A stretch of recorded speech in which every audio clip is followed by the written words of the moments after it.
আসসালামু আলাইকুম। আপনি কি জানেন ফুটবল ইতিহাসের সবচেয়ে বেশি ব্যালন ডিওর জয়ী ১০ জন খেলোয়াড় কারা? অনেকেই ভাবেন রোনালদো ১ নম্বরে, কিন্তু আসলেই কে? চলুন দেখে নেওয়া যাক। ১০ নম্বরে রয়েছেন লেভ ইয়াশিন। রাশিয়ার এই কিংবদন্তি গোলরক্ষক ১৯৬৩ সালে একবার ব্যালন ডিওর জিতেছিলেন। ৯ নম্বরে রয়েছেন জর্জ বেস্ট। উত্তর আয়ারল্যান্ডের এই তারকা ১৯৬৮ সালে একবার ব্যালন ডিওর জেতেন। ৮ নম্বরে রয়েছেন পাওলো রোরোসি। ইতালির এই স্ট্রাইকার ১৯৮২ সালে একবার ব্যালন ডিওর জিতেছিলেন। ৭ নম্বরে রয়েছেন মাইকেল ওয়েন। ইংল্যান্ডের এই তারকা ২০০১ সালে একবার ব্যালন ডিওর জেতেন। ৬ নম্বরে রয়েছেন মার্কো ফন বাস্তেন। নেদারল্যান্ডসের এই কিংবদন্তি ৩ বার ব্যালন ডিওর জিতেছেন। ৫ নম্বরে রয়েছেন মিশেল প্লাতিনি।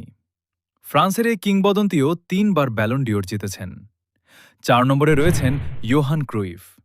নেদারল্যান্ডসের এই কিংবদন্তি ৩ বার ব্যালন ডিওর জিতেছেন। ৩ নম্বরে রয়েছেন Marco van Basten, Johan Cruyff ও মিশেল প্লাতিনি। ৩ জনই ৩ বার করে এই পুরস্কার জিতেছেন।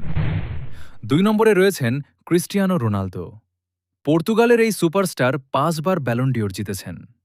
আর ১ নম্বরে রয়েছেন লিওনেল মেসি। আর্জেন্টিনার এই কিংবদন্তি রেকর্ড ৮ বার ব্যালন ডিওর জিতে ইতিহাসের সর্বোচ্চ স্থানে রয়েছেন। আপনার মতে ভবিষ্যতে মেসির এই রেকর্ড কেউ ভাঙতে পারবে? কমেন্টে আপনার মতামত জানাতে ভুলবেন না। আরও টপ ১০ ফুটবল র্যাঙ্কিং ভিডিও দেখতে এখনই র্যাঙ্কস্ফিয়ার বিডি সাবস্ক্রাইব করুন।